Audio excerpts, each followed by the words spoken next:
कश्मीर के पहलगाम में इस साल मई में हुए आतंकी हमले के बाद से भारत और पाकिस्तान के रिश्ते बेहद तनावपूर्ण बने हुए हैं।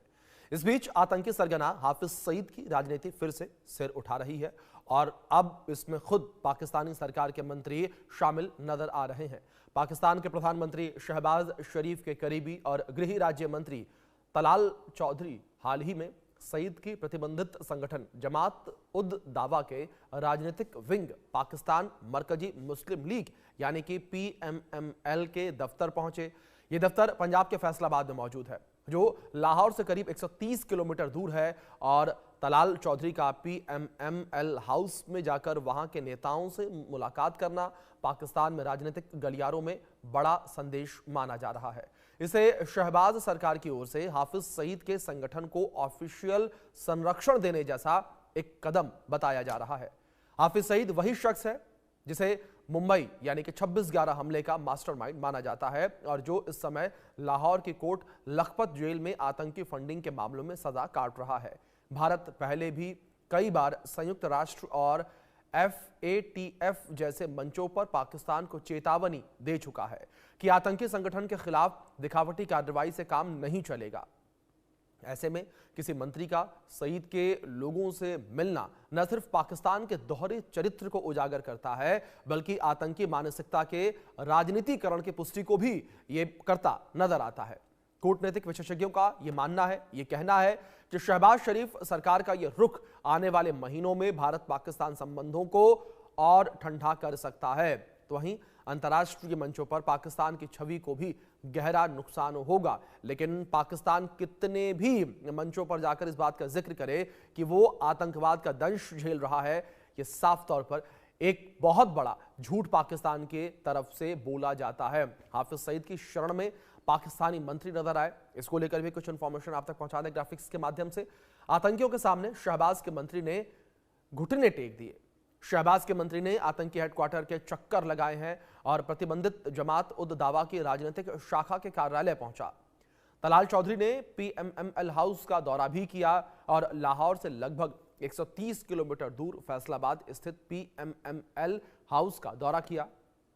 हाल के दिनों में किसी भी संघीय मंत्री का PMML कार्यालयों का पहला दौरा था ये, और इस दौरे को सईद के राजनीतिक संगठन को सरकार का संरक्षण के रूप में देखा जा रहा है। PMML शहबाज सरकार के कार्यकाल में पूरी तरीके से एक्टिव नजर आ रहा है। हाफिज सईद 2019 से लाहौर की कोर्ट लखपत जेल में बंद है, लेकिन उसके बावजूद जो उसका संगठन है वो फल फूल रहा है, और इस पर भी बड़े सवाल खड़े होते नजर आ रहे हैं कि जब एक आतंकी जेल के अंदर बंद है तो उसका संगठन इस तरीके से कैसे फल फूल रहा है। इस विषय पर हम बातचीत करेंगे। दो खास मेहमान हमारे साथ जुड़े हुए हैं, उनका रुख करेंगे। उनका परिचय सबसे पहले मैं आपसे करवा दूं। हमारे साथ रिटायर्ड मेजर जनरल अनुज माथुर जी जुड़े हैं, रक्षा विशेषज्ञ। हमारे साथ विदेश मामलों के जानकार संजीव श्रीवास्तव जी भी जुड़े हैं। आप दोनों मेहमानों का बहुत स्वागत है चर्चा में। चर्चा की शुरुआत माथुर साहब मैं आपसे करूंगा। सर, जिस तरीके से यहाँ पर पाकिस्तान के दोहरा चरित्र हमें देखने को मिला, क्या सर आपको लगता है कि पाकिस्तान के दोहरा चरित्र पाकिस्तान के ऊपर ही हावी पड़ता हुआ नजर आ रहा है? एक और पाकिस्तान आतंकियों को संरक्षित करता है और दूसरी ओर जब आतंकियों का दंश झेलता है तब रोता बिलखता है। अभिषेक, जय हिंद। देखिए, ये पाकिस्तान का दोहरा चरित्र देखने को मिला, ये कोई नई बात नहीं। पाकिस्तान का सदैव से दोहरा चरित्र रहा है। मैं आपको एक बात बताना चाहता हूं कि पाकिस्तान का जो एस्टेब्लिशमेंट है वो, और पाकिस्तान की सेना और पाकिस्तान की ISI, ये लोग लश्कर, जैश, हिजबुल मुजाहिदीन जैसे आतंकी संगठनों को अपनी आर्मी का एक एक्सटेंडेड रेजिमेंट मान के चलते हैं। ये बात, इसमें ये जग जाहिर है, किसी को इस बात में कोई संशय नहीं होना चाहिए।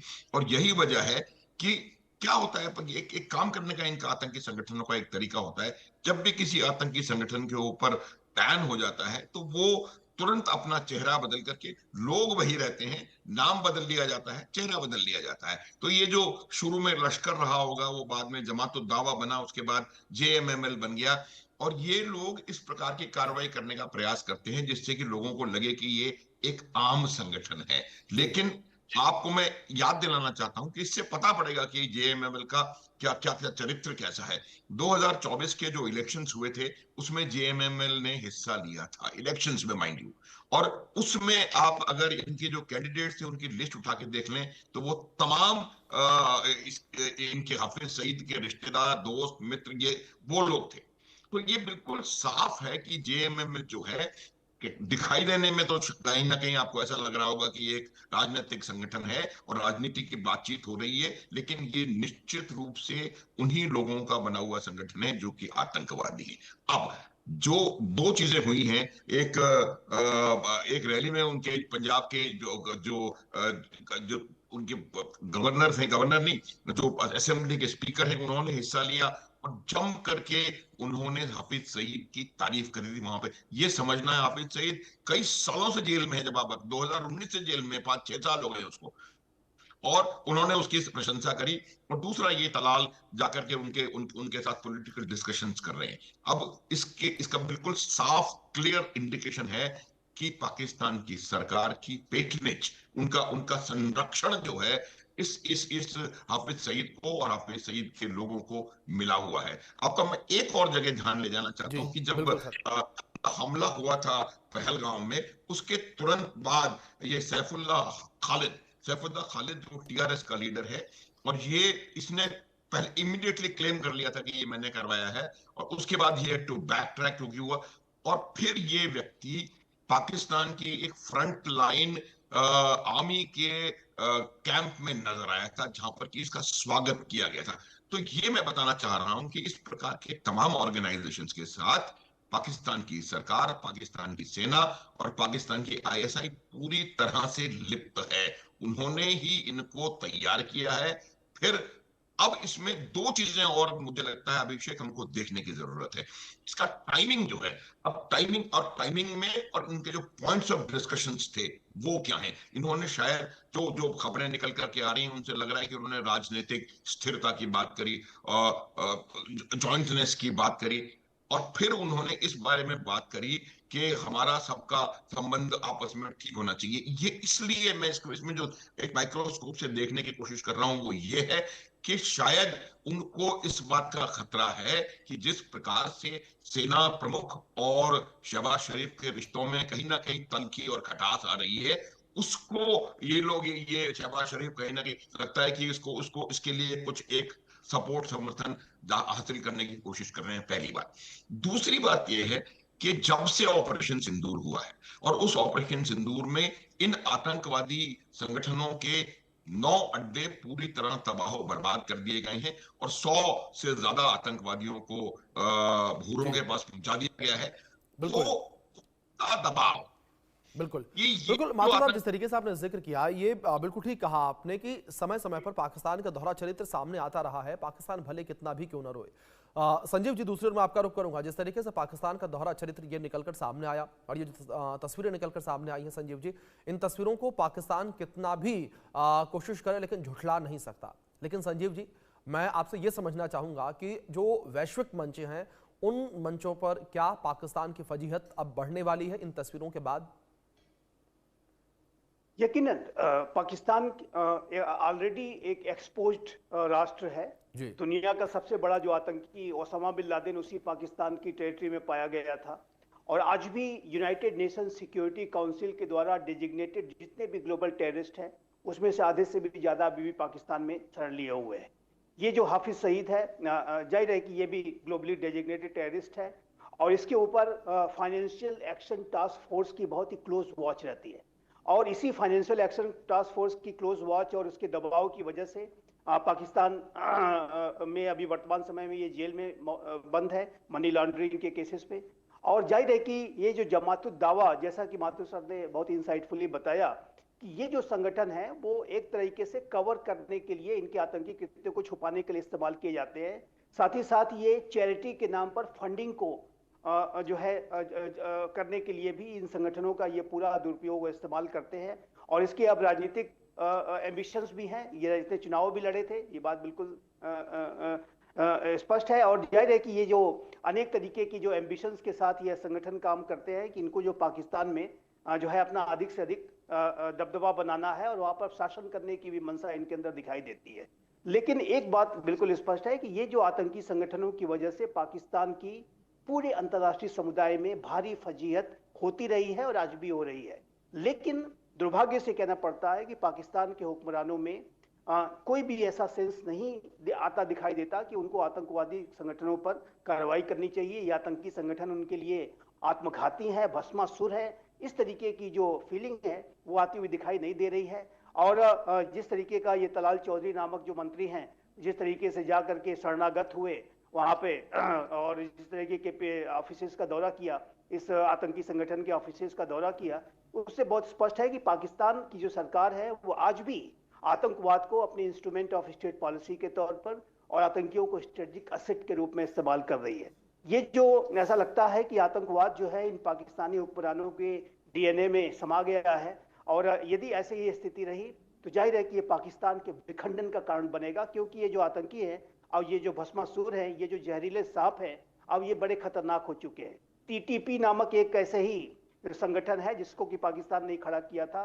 अब वो उसकी महत्वाकांक्षा इतनी बढ़ गई है कि वो पाकिस्तान पर शासन करना चाहता है, पाकिस्तान का तालिबानाइजेशन करना चाहता है और पाकिस्तान के जिन रूलर्स ने उसे खड़ा किया उन्हीं रूलर्स पे ही वहां की जाहिर है कि आर्मी पे, पुलिस फोर्सेस पर ही सीधे सीधे हमले कर रहे हैं और उनको जो है लगातार क्षति पहुंचाने की कोशिश करते हैं। और देखिए अभिषेक जी, मैं एक बात कहना चाहता हूं, ऐसी भी रिपोर्ट्स रही हैं कि भारत के भय से इन पाकिस्तान के हुक्मरानों ने, चाहे वो लश्कर ए तोयबा हो, चाहे वो जैसे मोहम्मद हो, इनके ठिकानों को खैबर पख्तूनख्वा की तरफ भी शिफ्ट करने का कुछ कदम उठाया था। लेकिन अल्टीमेटली यही होगा कि ये जो कट्टरपंथी संगठन है ये टीटीपी जैसे संगठनों के साथ हाथ मिलाएंगे, उनके साथ अलायंसेस करेंगे और ये अल्टीमेटली पाकिस्तान के हुक्मरानों पर ही हमले करेंगे। ये जो पूरे पाकिस्तान के अंदर की जो अभी स्थिति है कि ये जो कट्टरपंथी संगठन है ये शासन करना चाहते हैं। तहरीके लब्बैक, जांगवी, लश्कर ए जांगवी और इस तरीके के जो जितने भी संगठन है जिसका कि लीडर टीटीपी है, वो अब पाकिस्तान पर शासन करने की मंशा रखता है और पाकिस्तान में कट्टर शरिया लॉ लागू करना चाहता है और वो सभी जो छोटे बड़े संगठन है उनके साथ अलायंसेस करने की प्रक्रिया में और सभी मिलकर के सेना को ही टारगेट कर रहे हैं और सेना पर बड़े हमले कर रहे हैं। तो ये पाकिस्तान के हुक्मरानों और मंत्रियों को यदि इस बात को अभी भी नहीं समझ पा रहे हैं कि इनको दूध पिलाना और इनको अपने बाड़े में पालना इन सांपों को कितना खतरनाक है, तो जाहिर है कि ये तो स्पष्ट रूप से दिखता है कि इसका जो अंजाम होगा वो पाकिस्तान के विखंडन का अंजाम होगा और पाकिस्तान का जो पूरी टेरिटरी है वो इसी तरीके से डिस्टेबलाइज्ड रहेगी। और मैं इसी वजह से आने वाले समय में पाकिस्तान का जो भविष्य है वो बिल्कुल अंधकार में देखता हूं। बिल्कुल संजीव जी, बिल्कुल ठीक है आपने। तमाम जानकारों का यही कहना है कि जो पाकिस्तान का भविष्य है वो अंधकार में नजर आता है, क्योंकि पाकिस्तान जिस तरीके से आतंकियों को शरण देता है बाद में इसी चीज को लेकर रोता भी है। माथुर साहब, दूसरी ओर अगर पाकिस्तान के जिस तरीके से दोहरे चरित्र को लेकर हम बात कर रहे हैं और एक आतंकी संगठन और उसका कार्यक्रम, उस कार्यक्रम में एक मंत्री का पहुंचना साफ तौर पर ये दिखाता है कि जो सरकार है वहां की वो किस तरीके से आतंकियों के साथ मिली हुई है। माथुर साहब, क्या जो देश की अस्थिरता है और टीटीपी एक तरफ बॉर्डर पर हमले कर रही है, बलूचिस्तान में बलूच जो हैं वो एक तरफ हमले कर रहे हैं, पंजाब को अलग करने की मांग एक तरफ चल रही है, हिंदुस्तान बनाने की मांग की जा रही है, पीओके में स्थितियां अलग देखने को मिल रही हैं, क्या यही कारण है कि जो सरकार है वो देश पर ध्यान न देके जो आतंकी संगठन है उन्हें कैसे बढ़ावा दिया जाए, उन्हें कैसे संरक्षित किया जाए, इस पर वो ध्यान दे रही है? अभिषेक, बिल्कुल आप सही कह रहे हैं, बहुत ही बेहतरीन तरीके से आपने इसको बताया है। देखिए, पाकिस्तान की समस्या क्या रही है अभिषेक, पाकिस्तान की सबसे बड़ी समस्या ये रही है कि उनकी तमाम पॉलिसीज, जितना भी सब कुछ है वो भारत पर केंद्रित है। उनको जब तक पाकिस्तान में, पाकिस्तान की सेना में जब तक एंटी इंडिया रेटोरिक को श्रिल से श्रिल नहीं बनाया जाएगा तब तक वहां पर कोई ना राजनीतिक पार्टी रह सकती है ना। इसकी वजह है, जब 1947 में पाकिस्तान भारत से अलग हुआ, मैं कभी स्वतंत्र आजाद इस तरह की बातें नहीं करता हूं क्योंकि स्वतंत्र भारत लाखों साल पुरानी सभ्यता है, तो भारत से जब वो टूटा उसके बाद से पाकिस्तान की जो भी जनरेशन है उसको मुझे लगता है जन्म घुट्टी देने से पहले वो ये घुट्टी देते हैं कि आप भारत आपका शत्रु है, भारत ये है, काफिर है, फलाना है, ठकाना है। उसकी वजह से जो जो माइंड सेट है वहां के लोगों का, वो इस तरह का हो गया है कि हर भारत विरोधी कदम आपको वोट दिलवाएगा इलेक्शन में, ये निश्चित रूप से आप मान ले। पहली बात। दूसरी बात ये है कि पाकिस्तान की जो सेना की रेलेवेंस, पाकिस्तान की आर्मी की रेलेवेंस सिर्फ इसी बात पर निर्भर करती है कि वो कैसे पाकिस्तान कश्मीर के इस इशू को बढ़ाते रहे हैं, और वो कैसे पाकिस्तान के लोगों को आवाम को बरगलाते रहे कि उन्हीं वही एक ऐसे हैं जिनकी वजह जो कि कश्मीर को आपके साथ मिला सकते हैं और वो भारत का नुकसान पहुंचा सकते हैं। दूसरी बात। तीसरी चीज जो है, वो पाकिस्तान की सेना इस पूरी तरह से कन्विंस्ड है कि वो भारत से कन्वेंशनल वॉरफेयर में किसी प्रकार से लोहा नहीं ले सकते। अभिषेक, उनको पता है। इसी वजह से वो इस प्रकार की आतंकवादी गतिविधियों को बढ़ावा देते हैं, और उन्हें लगता है कि ये जो आतंकवाद हम बढ़ा रहे हैं उससे भारत के ऊपर असर वो डाल सकते हैं। 1000 बार कह चुका हूं आपके चैनलों पे, फिर रिपीट कर रहा हूं, ब्लीड इंडिया बाय 1000 कट्स, ये उनकी स्टेट पॉलिसी है। और भारत को 1000 घाव देके लहूलुहान करने का मतलब है कि आप यहां पर आतंकवादी घटनाएं करेंगे तभी तो 1000 कट्स दे सकते हैं। तो ये बिल्कुल क्लियर पॉलिसी है, उनकी स्टेट पॉलिसी। दुनिया इसको देखे या ना देखे, माने या न माने, ये उनका आउटलुक है। एक चीज पे मैं और आपका ध्यान ले जाना चाहता हूं कि ये जो जितने भी आतंकवादी संगठन हैं, ये किसी के सगे नहीं होते। इसका सबसे बड़ा उदाहरण ये है कि तालिबान जब तालिबान सत्ता में आए, जब अमेरिकन वहां से छोड़ के गए, तो पाकिस्तान की एक मंत्री ने नेशनल न्यूज चैनल पे जाके कहा था कि हमने ये जो तालिबान है वो हमारे हिस्सा हो गए हैं, और अब इंशाल्लाह तालिबान हमको कश्मीर फतेह करके देंगे। ये उनके शब्द हैं। जी। तो जी। ये उनको जिस जिस देश को आतंकवादी संगठनों से ये उम्मीद करते हैं कि वो उनका जो राष्ट्रीय ध्येय है वो करके देंगे, तो वो निश्चित रूप से आतंकवाद परस्त देश है, इसमें कोई संदेह नहीं है। और आज वही तालिबान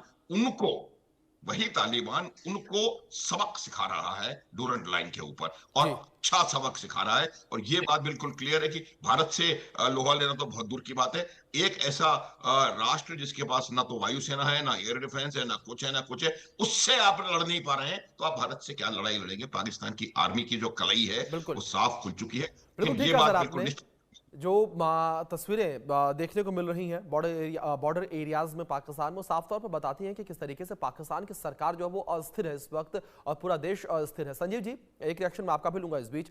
जो स्थितियां लगातार पाकिस्तान के जो बॉर्डर वाले इलाके हैं वहां पर देखने को मिल रही है, क्या संजीव जी आपको लगता है कि इसके लिए भी जो आतंकी संगठन है वो जिम्मेदार है? निसंदेह ये जो देखिए, एक बात बहुत स्पष्ट है कि ये जो पाकिस्तान में आतंकियों को तो ये स्ट्रेटेजिक असेट के रूप में इस्तेमाल करते ही है, लेकिन जो अपनी जी। खुद की जो आबादी है, चाहे वो पश्तून आबादी हो, बलूच जी। हो, सिंधी हो, हमारे जो कश्मीरी हैं, सभी के साथ वो जिस तरीके का सेकेंडरी ट्रीटमेंट करते हैं और उनके खिलाफ साजिशें रचते हैं, उसका भी बहुत बड़ा गुस्सा है। तो जो बॉर्डर के एरियाज हैं वहां पर यदि पाकिस्तान में जो डिस्टेबलाइज्ड आज सिचुएशन है, तो उसके पीछे जो पश्तूनों के साथ इनका किया गया मिसट्रीटमेंट है वो भी उसमें ऐड कर रहा है। उनको आतंकियों को कहीं ना कहीं एक सपोर्ट भी मिलता है उन लोकल जो लोगों का, और तभी जाकर के वो आतंकी ऑपरेट कर पाते हैं।